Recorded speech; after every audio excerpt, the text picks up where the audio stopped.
I'm reporting somewhat live in Hamilton County, living in the homeless life. A lot of people don't really understand what homelessness is, they don't understand how it happens, and they think that their life will never find a place in homelessness. I thought the same thing when I lived in the Arts and Design District of Carmel, running my language school and having a marketing practice, and literally having people in my life who cared about me, who paid me, and who I served in a way that made a living. In your life, you probably are doing similar things. You're either employed at a certain company or corporation or non-for-profit, or you're self-employed or self-sufficient in a way that you either have invested money and it's turned into something else, or you're investing time in a business practice that's providing you literally income to live on. In our world, we have a lot of people who don't get homelessness is absolute truth. I've discovered that in my some 3 to 6 months of having to live through homelessness, live in poverty, live in abject poverty. And what I mean by that is really having difficulty in terms of being able to not only sit outside without being buzzed by something, but really in the reality of that there are many people who are vile towards homeless people. I would have never thought that in a million years. I would have thought that the Jesus of the Lord of all, that is allegedly within people and in Christians, would create within compassion. But many Christians have the attitude of, listen, I got to work for a living, you got to live for a living, it shouldn't be that hard. But a lot of them have been employed a long time. They've been really employed in an industry where the career is static, where there isn't a lot of change up, there's a lot of changeover, there's not a lot of competition for their capabilities, and it's secure. That might be in the case of teaching, it might be in the case of accounting, it might be in the case of law enforcement in all regards, because that's something you literally test into. And if you make it, you stay in it. But in truth, nobody's really challenging them to go out and get a different job or go out and get a different career. In the business community, it's a little bit different. We are literally out all the time networking because all of us sell something. We either sell an inside service to our actual company or we sell an outside service to actual clients. The challenge in our community is we have these no solicitation signs. So when all fails in life, when we lose our work, when we lose our business, when we lose our practice, when we lose a loved one, when we go through loss, when we experience lack of performance, when we are underemployed or unemployed, we are literally looking for, how do I make a life? How do I feed myself? How do I sell my property so that I have something to live on? And how do I keep my home? I certainly never thought I would have lost my rental property, but I did. And then I went somewhere else and found that they were stealing me blind. It was outlandish. And what I have discovered about people who steal is that they will lie about a person who recognizes they're thieving. And they will lie about them, and there will be other people in some sort of organization, some sort of administration office, some sort of executive level that will enable their lie, meaning they'll support the lie, and they literally won't do anything about it. They will allow it to worsen the situation for the person who's literally innocent and being trespassed against, being allegedly stolen from, and openly that's a shame. You see, the Lord and Most High in the heavens above did not say to someone, you have the right to go into anyone's property that the Lord has giveneth to them, and take anything that that person has literally purchased by their own means, their own income, their own revenue, their own choices, and literally what the Lord God suggests in their soul for them to purchase.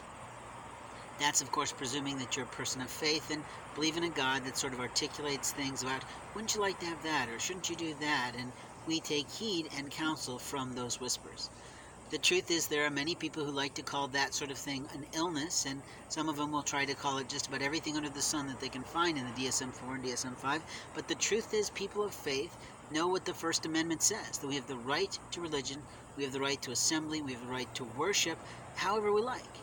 And the truth is we've got a lot of crazy religions out there, is pretty well true in America, but we also have a lot of people who are not following federal law, who think that they have the right to steal faith objects from someone, or take necklaces off them, or ruin their property, or take their religious works, or divide their religious works up into something that they can accommodate in their own homes, or literally violate the law in terms of thieving those works from them to support whatever habit they're literally dealing with, whatever reason they need to steal from someone else. Whether it's just to produce more income or whether it's to produce for them in retirement, doesn't really matter. The bottom line is they're violating the law, and they're doing it with sometimes support of law enforcement or others who literally make a subjective decision whether or not they're going to help or not. Now, even my own reporting skills have come across and run across a lot of reporters that tell the truth about what's happening in law enforcement, and most all of us get harmed in some way.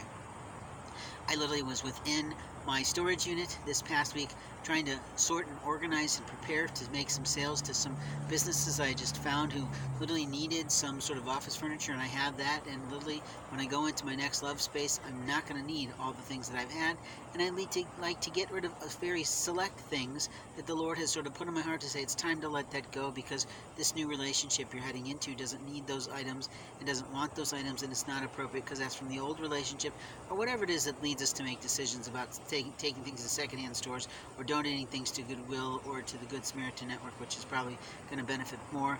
And openly, we have the right to decide what we want to do. There are, however, monsters in the land who think they have the right to monitor our work, literally steal from us, edit what we read, and take away things that make us feel closer to God. I literally had a faith fob in my hands when law enforcement officers put me in the front of a squad car, all while telling me in handcuffs that I had literally done nothing wrong. The officer who was slightly supervisor level to the others who had been put on that property to perpetuate a lie that a female law officer was trying to put on me with the help of a manager in my storage unit who literally wasn't even there and I hadn't even seen for the day, literally got my faith fob. It's a chain, it's got a lovely Holy Grail, Holy Cross on it, and I haven't seen it since. He took it out of my hands and traded it out for something simpler, and he didn't really need to do that at all, but he did it and I haven't seen it since then. Is that theft? Is it stupidity? Is it lack of procedure? Is it not following the law? I couldn't say. I'm not in his field, but I know what it feels like. It feels like someone in my life thought that they had rights in my life that they really don't have. Because they're not my lover, they're not my spouse, they're not the person I bequeath everything in life to should I die, and we all have to make those adult decisions. We all have to put aside what we have in life, whether it's a lot or a little, to give to those we love. And when we do that, we've made a bequeathment. Those bequeathments are protected underneath federal law. Every little thing in my storage unit goes to one woman and her children should something happen to me. Now, it is not lawful for her and anyone else that I might know to unlock my storage unit without me being present and take anything out of it that they'd like to claim as their own. Every time I go back to storage, I find a bunch of bins that I had sorted already, really remixed, with a whole bunch of things that don't belong together. It's like someone's throwing things together to steal, to take the next bin out, to steal the next item. And the same with my bags. I've had a lot of bags, 14 in fact, that have been cut. These are bags that the Lord led me to find because they're a perfect fit for the things that I wanted to carry in them. And the Lord decided what I needed to carry. Now, if I say that, there's always some mental health worker, some psychiatrist, some forensic scientist who wants to say, oh, you're talking about God, therefore he must be mentally unwell. That's not true. People of faith from all walks of life and all spirituality styles and all different types of religions talk about faith. There are people who are official pastors that have gone to divination degrees and 4-year programs or 6-year programs. And then there's a bunch of people that are called evangelists who literally just go walk out and talk about God.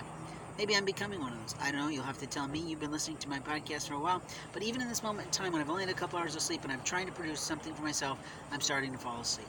It's as if someone programmed my mind to say, the minute you start to work on something for you, we want you to fall asleep. We don't want you to accomplish one thing in the next few years, because then we can say that you have failed, that you have not passed the test, that you've not done your life, that you've not done anything right.